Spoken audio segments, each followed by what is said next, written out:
یو سړي اطلاع راورسوله چې په دې ځنګل کې یو شپونکی دی او هغه توره دله ساتلې ده او چې که کله عمر فاروق په دې لاره تېرېږي په دې توره به دې سر وهي. عمر ته به ما نه سر وایي شپونکی دی به یو ګورو. عمر صاحب بهادر د شپې ورپسې لاړ. چې لاړ شپونکی غریب پروت دی. حضرت عمر صاحب پر ټوپ کړې مری نه یې کلک راوړی. یو څو موکې یې ووهه زورور. شپونکي ورته دا څه کوې امیر المؤمنین؟ نه ته ما وژنې؟ وایي زما څه کار دی چې تا وژنم؟ نه تا ما د توره ساتلې ده. خلک وایي چې د توره ساتلې ده په لاره تېرېږي وایي به دی. شپونکي هم څوک و؟ وی امیر المؤمنین دا زما صحرا زما ده، دا ستا نه ده.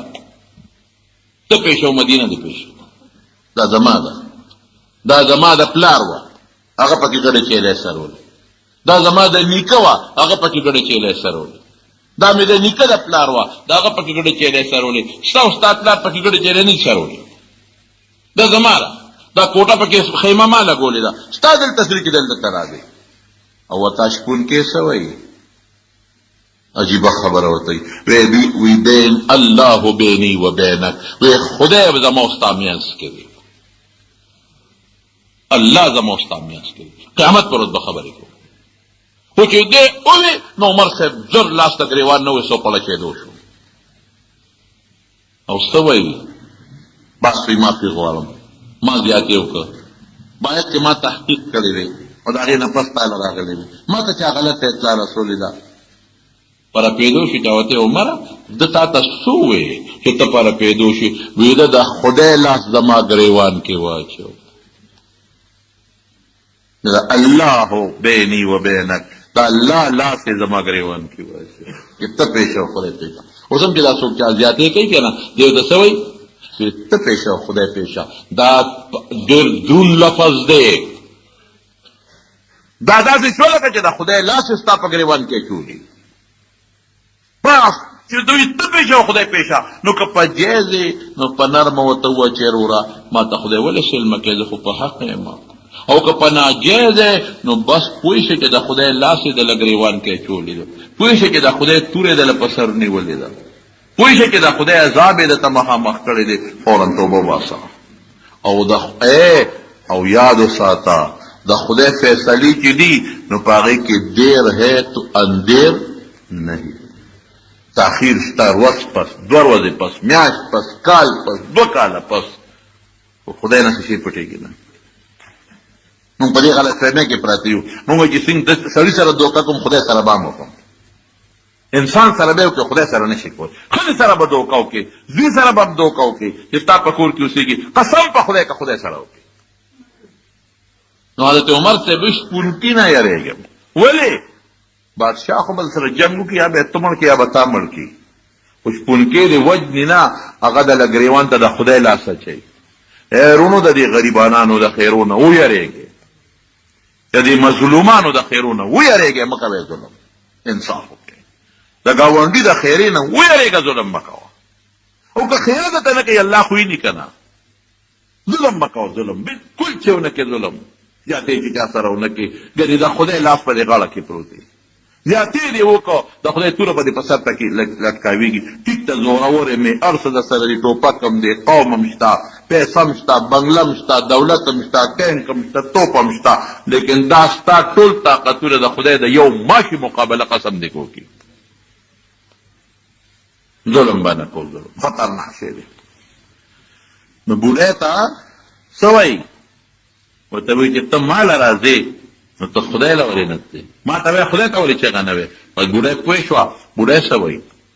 وی یا الله دا خبرې هم چل غواړي.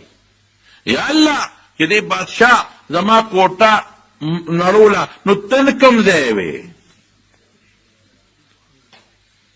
ته کوم ځای وې؟ لا ته نه وې. دا خبرې هم چل غواړي. او یا الله چې که زه بې طاقت ومه نو ستا طاقت څه کوو؟ زما طاقت خو نو. زه خو بوډۍ که زه ومم نو ما نشو منې کولی. نو خدای که زما طاقت نو ستا هغه څه شو؟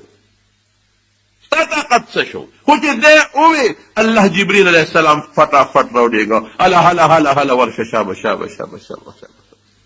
دا محل به د بادشاه اوچت کې سره د لیبر او مزدور او د بادشاه او ولاړې به یې راوغورځوي.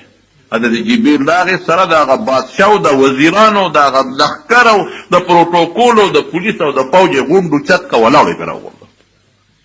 اتق دعوة المظلوم، د مظلوم د خیرونه به ځان ساتي.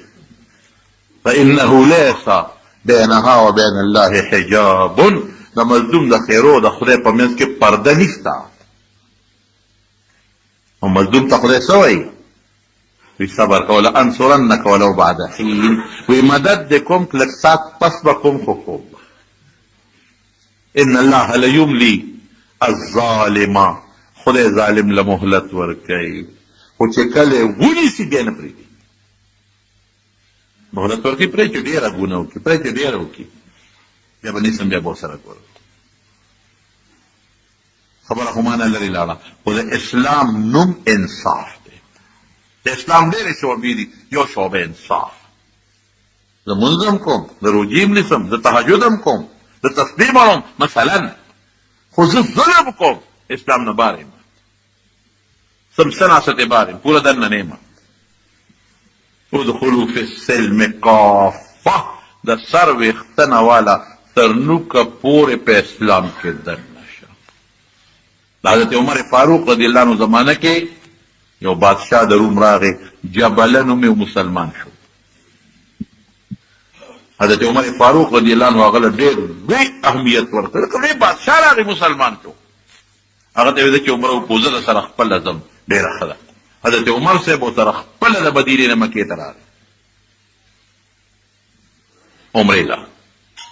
خو لنګ یې والي، په عمره کې لنګونه دي، لګیا دی طواف کوي د بیت الله. عمر صاحب دونه اهمیت وله ورکړه چې د حد نه وتی، ولې چې دا صاحب بادشاه د روم راغلی دی، مسلمان شوی شي، د لږ پروتوکول ورکول پکار. یو ځای ورسره لګیا دی طواف کوي، چې ته په طواف کې د یو بانډیسي سړي خپه د پلنګ راله، او چې څنګه هغه بانډیسي په خپه کېښود، هغه قدم واخېست لنګ ترې لاندې وغورځېد. د دغې جبله بادشاه نه هغه زر لنګ اوچت کو، او چې څپېړه اوچته کړه د بیت الله په خوا کې چې ټس شوه بانډیسي په دا مخ ووت، لنګ یې رانه وغورځول. هغه ما په قصد خو نه دی غورځولی، زه دې ولې ووالم؟ ور انصاف دی. فوراً باندې سیلاب. حضرت عمر سره استغاثه وکړه، صاحب دې بادشاه وواله. بادشاه ته اوسه پورې پروتوکول و، اوسه پورې ډوډۍ دي، اوسه پورې په ګډان چیلي خوري، اوسه پورې د مدینې نه ورسره پیاده را روان دي په اوښ باندې، او صاحب مزل ورسره کوي چې دا بادشاه مسلمان شوی چې دی خوشحاله. اوس انصاف راغی، اوس ظلم راغی، انصاف راغی. حضرت عمر صاحب جباله بادشاه ته لږ دلته راشه، وی دا منډې دی ولې وو؟ وی دا پلنګ یې د ما خپه کېښوده. هلکه قصدن دی خیر نه، قسم دی که مې قصدن ایښي. وی تا جبله قصدن ایښې ده؟ وی نه نه قصدن خو یې نه دی ایښې، ما سره د پلار نیکه دشمني خو یې نه وه، خو د ما نه یې لنګ وغورځو. وی ښه ته خو اوس مسلمان او نو وی دې کې اوس د مسلمانۍ دوه خبرې دي. تا ته پته ولګوي چې د ما ستاسو نه عزت وکړو کوم، ډېره زیات به کوم، ځکه ته یو بادشاه راغلی مسلمان کې، خو دلته اوس د خدای قرآن بل څه وایي او د پیغمبر حدیث بل څه وایي. څه وایي؟ وایي چې یا به دې راضي کې ظلم دې کړی، معافي به ترې غواړي، او یا به دې د نه څپېړې بدللي. دا دوه خبرې دي، دوه خبرې، دوه کې به یو ته تیارېږي. ولې په دې له ما لوس خفه کېږي، په دې له ما کائنات او فرشتې خفه کېږي، داسې ونه کوم. بیا به زه بې انصاف یم، قیامت پر ورځ ما به خدای د مرۍ نه نیسي چې مظلوم باندې سینه څپېړه ایستې شوه. ولې ایستې شوه؟ منه خو به د سپین تپوس کېږي د فرات دریاب په غاړه کتن دی نه مړ شو. جبله وړه کې وایي چې دا څنګه اسلام دی؟ باندې سینه زه معافي غواړم او دله دې ما نه څپېړه وباسي.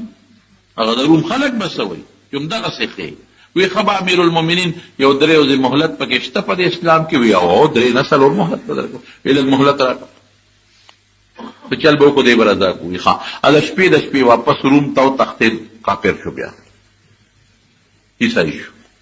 چې لاړ قوم وله بیا عزت ورکړو، په تخت یې کېنم. یو زمونږ زوړ بادشاه راغی، هغې ته هم تر روغ ویلي چې جاسوسۍ له یا څه تلیم حضرت عمر صاحب ته جاوي چې خبیث خو تښتېد هغوی بدې وکړل اسلام یې پرېښود مرتد شو چېرته څه زمانه پس د مدینې منورې نه خلک تلي روم ته مسلمانان هغه جبله بادشاه ته خبر چې مسلمانان راغلي دي ویلې چې کوم مشر دی هغه راوغواړئ چې مشر صحابي ورته پیش شو د دې تپوس وکړ مسلمانان څنګه دي عمر څنګه دي ښه دي ما پېژنې وې نه تاج ماجې ورته خوښ وي دا هغه جبله یم او نیکبخته اسلام دې پرېښو واپس رالې اوس څنګه محسوسې اسلام کې دې لس 12 ورځې تېرې کړې مخکې عیسایي اوس هم کافرې څه محسوسې وې قسم دې دغه 10 ورځو کې چې زما په زړه کې کم سکون او اطمینان او کم ټیسټ وه نه محسوسوم نه بل شان خوند و الله سره سړی مخامخ شي الله سره نږدې شي بیا راځه یاره اوس به راپورې دا قوم خاندي اسلام ته مې بیا نه کېږي چې بانګلیسي او څو څپېړې موالې وې خو چې اسلام مې نه وې پرېښې چې معافي به ترې غوښتې وې خو چې اسلام مې نه وې پرېښې خو اوس که زم دا خلک وایي چې یو خوا کله مسلمانېږي او کله بیا راځي نو یو چل دی که دا کېږي نو مسلمانېږم څه چل دی وایي که عمر لور راکوي نو د زه به خلکو ته به وایم چې عمر غوندې بادشاه لور راکړه ځکه مسلمان شو صحابیو ته یې که زما په لور د کار کېږي اوس پیدا کړم خو که د عمر لور یې خو زما اختیار کې نه زه لاړ به شم مدینې ته تپوس به ترې وکړم وایي لاړ شه که عمر لور راکوي بس بیا راځه زه سره ځم بیا مسلمانېږم لمې کېږي اسلام ته خدا به یو بانه جوړه شي خلک به پیغور نه به پې خلاص شي چې راغی حضرت عمر فاروق رضی الله عنه ته یې وویل وایي صاحب هغه جبله مې ولیده بادشاه د روم خو دا شرط لګوي چې که د عمر لوري او ما له لور راکوي مسلمانېږم تا ورته څه وویل ما که زما لوري اوس پیدا کړم خپل اختیار کې مې ده خو د عمر لور خو زما اختیار کې نه ده یا د خدای بنده یا د خدای بنده ورکړې به دې زما لور به دې ورکړې وه د یو کافر چې مسلمانېږي که د هغه د اسلام نه د عمر په سوونو زرګونو لور هم قربان شي نو خیر دی خو که دې خدای مسلمان بله زر ده شبه دې غریبي په اسور کو واپس روم ته لاړه خو پیاده مزلې وې چې لاړ غوغا و چغې وې اله ګوله وه وایي دا اله ګوله سره وایي دا هغه جبله مړ شوی دی بادشاه اسلام یې په قسمت کې نو بنیاد د خبرې عدل او انصاف دا یوازې بادشاه کار نه دی ښه بادشاه په خپل ځای به عدل انصاف کوي وزیر به په خپل ماحول کې په خپل ذمه دارۍ کې عدل او انصاف کوي تامدار به په خپله ذمه دارۍ کې عدل او انصاف کوي ډي سي به په خپله ذمه دارۍ کې عدل او انصاف کوي ایس پي به په خپل ماحول کې عدل او انصاف کوي لیکن د کور مشر او سربراه به په خپله ذمه دارۍ کې عدل او انصاف کوي د کلي مشر به په خپله ذمه دارۍ کې ناظم به په خپله ذمه دارۍ کې عدل او انصاف کوي او پلار به د بچو سره په خپله ذمه دارۍ کې عدل او انصاف کوي ګاونډي سره به هم کوي دا اسلام نو دوه خبرې شوې د اسلام خو ډېر زیات شقونه دي چې د بل وخت بیا به درته ویم خو دلته د اسلام چې کوم اهم شعبه به مې ته ذکر کړه چې هغه انصاف دی عدل او ظلم نه ځان ساتل او د مظلوم د خیرو نه ځان ساتل ظلم به نه کې عدل انصاف پکې دا مونږ زر وایو بادشاه یوازې د بادشاه سره تعلق لري ما سره تعلق لري دا خراب بادشاه چې په مونږ راشي خو زما زه انصاف ونه کړم خراب سړي له وټ ورکړم که ما انصاف وکړو ښه سړي له مې وټ ورکړم نو ښه سړی به راځي زه بې انصافي وکړم دا زما تاوان زما نقصان او زه ظلم کوم په ګاونډ کې زه زمیندار سره ظلم کوم زمیندار نیک سره ظلم کوي ګاک دکاندار سره دکاندار ګاک سره خو دا ظلمونه ټول شروع دي که ګاونډي سره ظلم به نه کوم کړي خدای دې راته معاف کړي انصاف ته بختاله هر سړی په انصاف ښه پوهېږي برابر او دا به مو سوچي په دې به زمونږ ایمان چې خدای پاک بهترین دین را کړی دی د اسلام په شکل کې زمانونو دا د انسان دپاره ډېره د خوشحالۍ خبره ده مونږ دپاره ډېره لویه خوشحالي ده چې الله وایي چې ما خپل نعمت او احسان په تا پوره کړ ما چې کومه وعده کړې وه تا سره قرآن به در کوم دله مې درکړه د قرآن نه لوی څیز بل کم دی ما چې کوم وعده کړې وه چې زه به هدایت در کوم ما هدایت دله درکړه ما چې کوم وعده کړې وه تا سره چې زه به یو شریعت در کوم تا د زندګۍ یو قانون به درکوم، تا له د آخرت او د دنیا یو نظام به درکوم، امې درکړ. اتممت علیکم او دینکم، دینی نه وی الله پاک، الیوم اکملت لکم دینی، دا دین د خدای شریعت د خدای واضح خدای، نه دینکم چې ګورې نیولې په تاسو دی. دین زما دی، ما درکه، خو نیول او عمل په تاسو دی.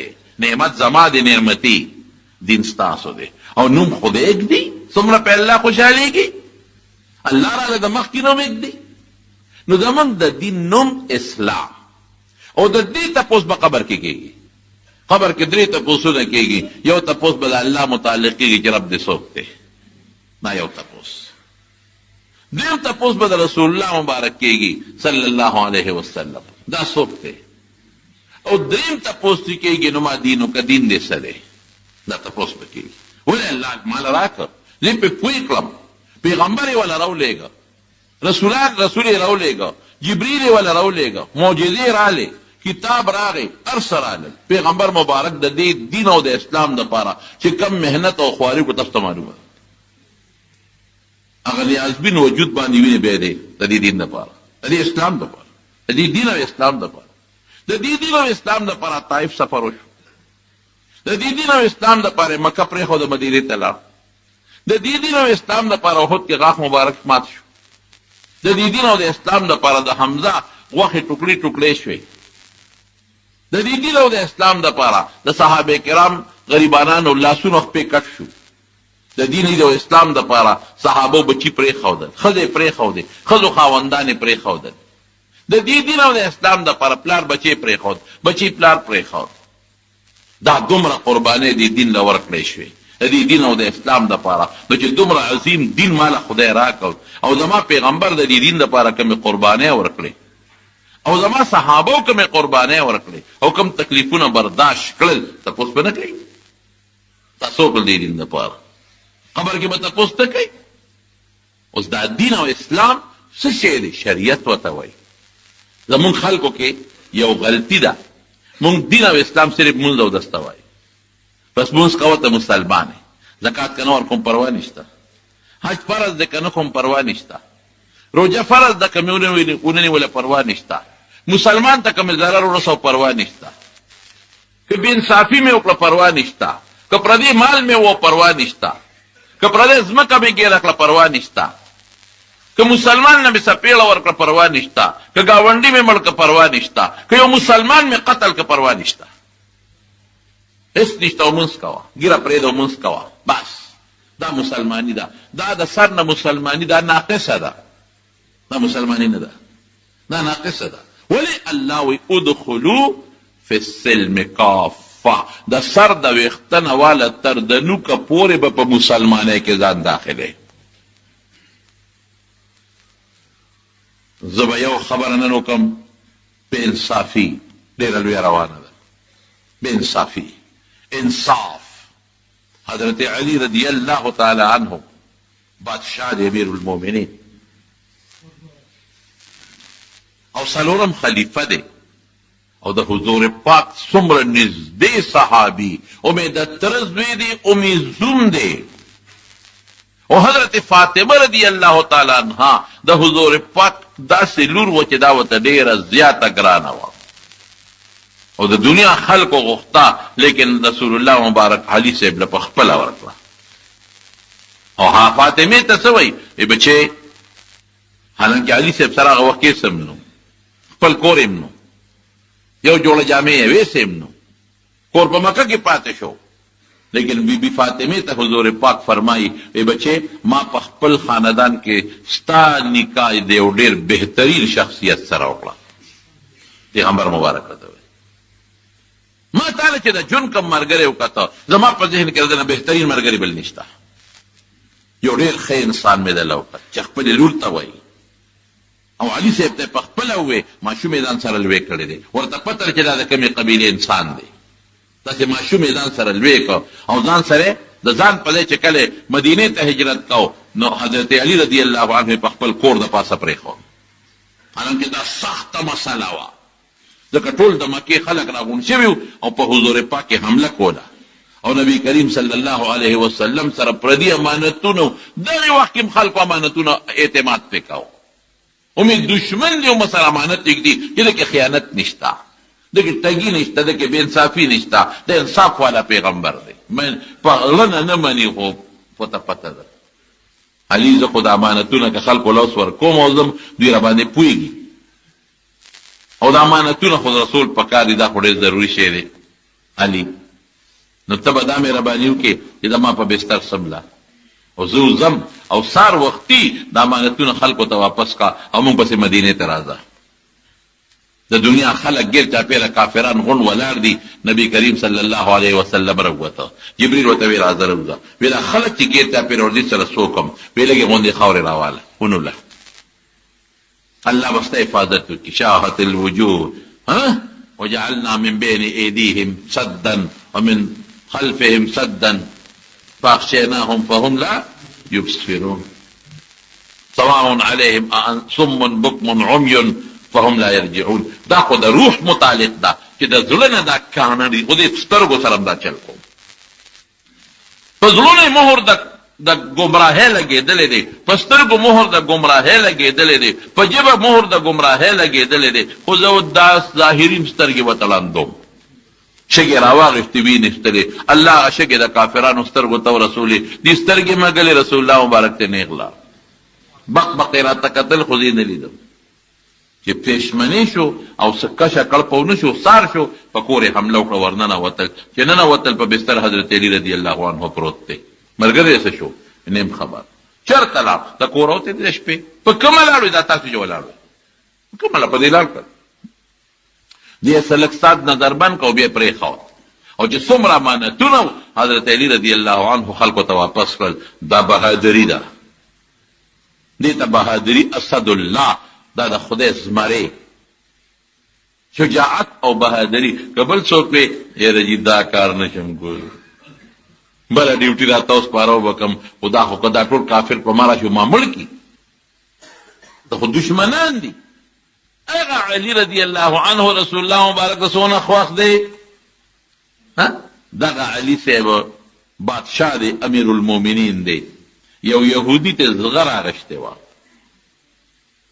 او زغره چې د یو پولیس افسر نه څوک والي رښتیا ووایه نو هغه عدالت ته ځي، پولیس ولیږي ورشي او څو څپېړې وه. افسر خو څه کوي؟ یو ایسائی یا یو ایس ایچ او یا یو د تعلیم محرر یا یو اولدار، هغه نه به څوک څنګه یو شی لاندې کړي، هغه عدالت ته نه ځي. هغه ورشه اونیسه یو 5-6 څپېړې مو ارام وله او شی م ترې واله، یا د کلي د یو مشر نه، د یو ملک نه، د یو نیک نه، د یو مالدار نه. هغه عدالت ته څه کوي؟ عدالت ته خو کمزورې سړی دي. علي صاحب کې دا طاقت و. یهودي ته ګوره، زغرې ګیرولو ته ګوره. خو چې یو 2 صحابه لېږلي وي چې ورشه دا یهودي ځوړند کې، ورشه یو څو څپېړې ووهې او ما له خپله زغره په زور راوړې. حضرت علي خو دروغ نه وایي، خو رښتونی دی. لیکن قاضي د شریح قاضي سره دعوه دایره کړه چې زما نه پلانکي یهودي سره زغره ده او دا زما ده. ډېره ښه ده. روز تاریخ مقرر شو، علي صاحب مدعي دی او یهودي مدعی دی، دواړه عدالت کې ودرېدل. اوس دې وخت کې علي صاحب بادشاه خو دی بادشاه، خو دلته په حیثیت ته یو مدعي د عدالت په ټکه کټهره کې ولاړ دی. کورسی ورته نشته، بالښ ورته نشته، ګدی ورته نشته، بستره ورته نشته، قالین جانماز نشته. نه نه نه نه نه. اوس دې وخت کې ستا حیثیت د یو مدعي دی، څنګه چې دا یهودي ولاړ دی ما ته مخامخ دقسې به ته ودرېږي. او علي صاحب ته پته م وه چې داسې به کېږي. امیر المؤمنین دی، قاضي د ده لاندې دی، که نن یې لړکۍ لړکولی شي، نن یې برخاست کولی شي. لیکن انصاف دی ته وایي. علي صاحب ته پته وه چې عدالت ته وځم، یهودي سره به یو ځای ودرېږم. چېرته علي و، چېرته یهودي، چېرته هغه انسان چې رسول الله مبارک 4 نمبر کې د هغه نوم لیکي علي به جنت ته ځي. 4 نمبر میرټ چې کوم جوړ کړی د جنتیانو، ابو بکر فی الجنه جنت ته به ځي، عمر فی الجنه عمر به جنت ته ځي، عثمان فی الجنه جنتی دی، علي فی الجنه علیم جنتی دی. هغه علي انصاف ته اوس ګوره ودرېد. شریح قاضي علي ته وایي تا څه دعوه ده؟ ګوره اوس حالت بدل شو، ستا څه دعوه ده؟ زما دا دعوه ده چې د یهودي سره زغره ده، دا زما ده. یهودي ته یې وایي دا زغره ستا ده که د ده ده؟ هغه وایي زما ده. اوس قانون دا دی قاضي به د یهودي خبره سم ټیک مني، د علي به ټیک مني، لیکن دلته انصاف دی. علي صاحب ته شریح قاضي وایي ګواه دې شته؟ وی څوک دی؟ وی دا یو مې غلام دی، آزاد کړی مې دی، خو غلام مې دی، خو آزاد کړی مې دی. یو مې دا زوی دی حسن. شریح ورته وایي چې د غلام ګوی به دې ومنم، خو حسن خو ستا زوی دی، د زوی ګوی خو د پلار دپاره نه منلی کېږي. قانون ما ته پته ده چې ته رښتونی یې، بې ګوی ته رښتونی یې.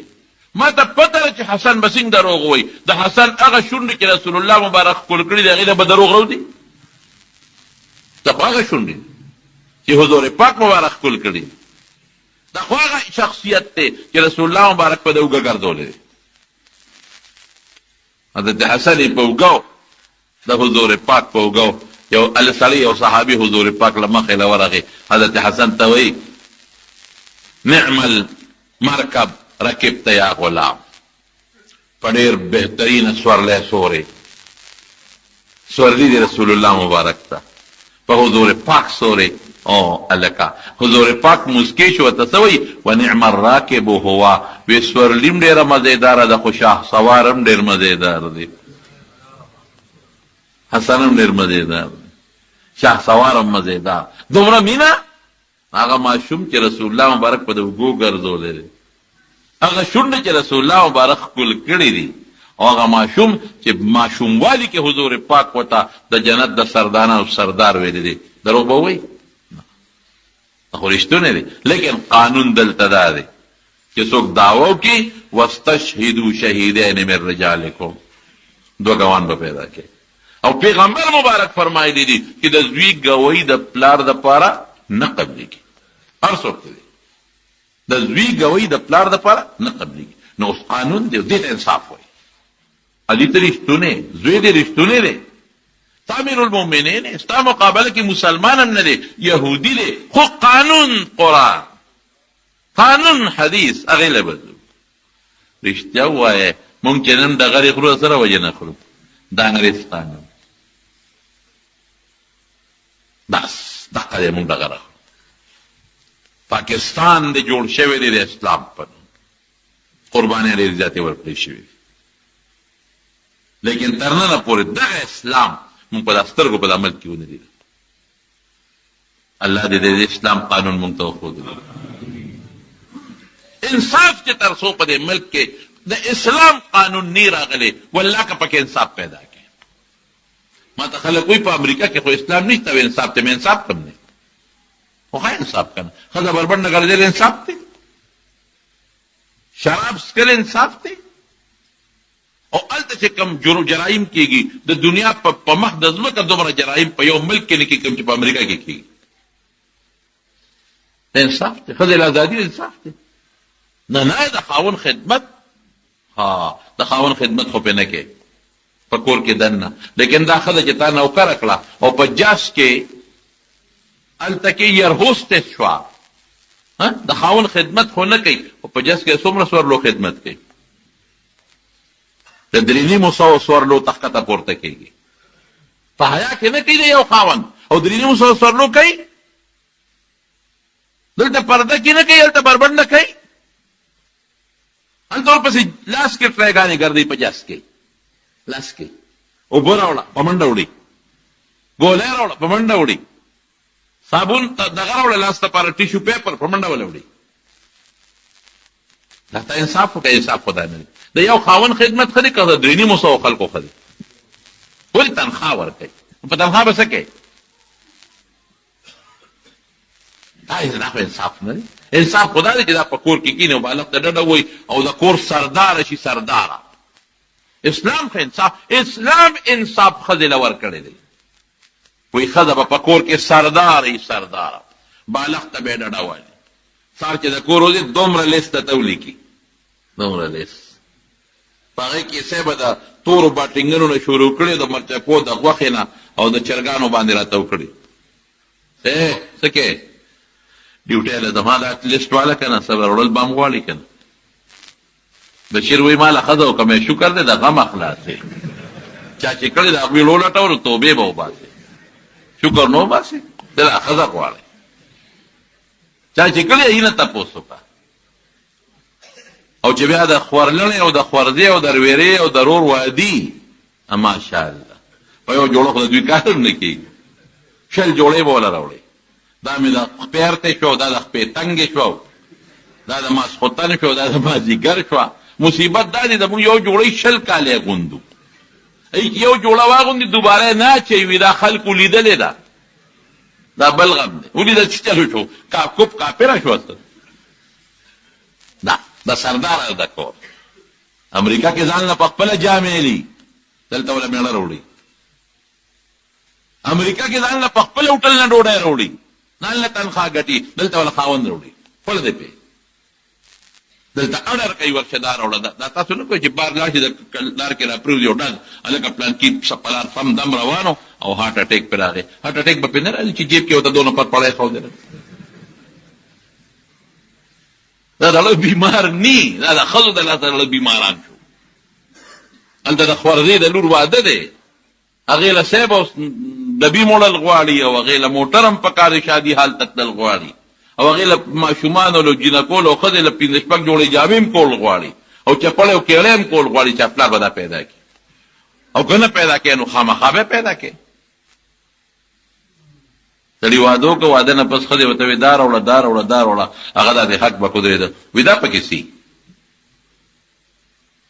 دا خو پکې نشته وایي نشته څه ته وایي دا دې ټول منلي دي دا جامې او کیړې او دا هر څه دې منلي دي په لویه جرګه کې دې منلي دي قسم دی که ما ته خو چا دا ویلي چې باټینګل به هم راوړې غوړي به هم راوړې چینی به هم راوړې جامې به هم راوړې پی به هم راوړې بالغ جوړه به هم راوړې قسم دی که تاسو ویلي د نکاح په وخت کې ما ته خو وی قبوله کړې وه او قبوله کړې ده ما وی قبوله کړې وه قبوله کړې ده مې بیخ دی ده دې کې د هر څه پراته دي دې ټکي کې دننه هر شی دننه پروت دی لکه پایو کې چې شملم پرته ده پټه تا ته نه ښکاري کوچم پکې پراته دي خو درته نه ښکاري غوړي هم پکې پراته دي خو درته نه ښکاري اوبه هم پکې پراته دي خو درته نه ښکاري سپین رنګ هم پکې پروت دی داسې پکې هر څه پراته دي اسلام ته سرداره جوړه کور کې نه ډډوه بالښته او خاوند ته اډر کو چې سړي بویدله به کور ته راوړي ته به تنخوا پسې نه دی ته به سړو سره یو ځای څنګ په څنګ په جزونو کې نوکری نه کوې ته په دفترونو کې سړو سره څنګ په څنګ نوکری نه کوې خاوند پیشه په تا پړ دی له بیا راوړي اسلام کې انصاف دی بل دین کې نشته انصاف بل مذهب کې نشته انصاف بهر کیف علي صاحب ته وایي چې حسن ګوي خو د پلار د زوی د پلار دپاره نه قبلي او یو ګواه دی یهودي له به قسم ورکړم ډېره ښه ده یهودي ته یې قسم وخوره چې دا زغره ستا ده یهودي وی ښه انصاف زه قسم وخورم زغره به زما شي او که ته قسم خورې نو زغره به ستا شي یهودي ورته وی چې ښه دا انصاف و دا اسلام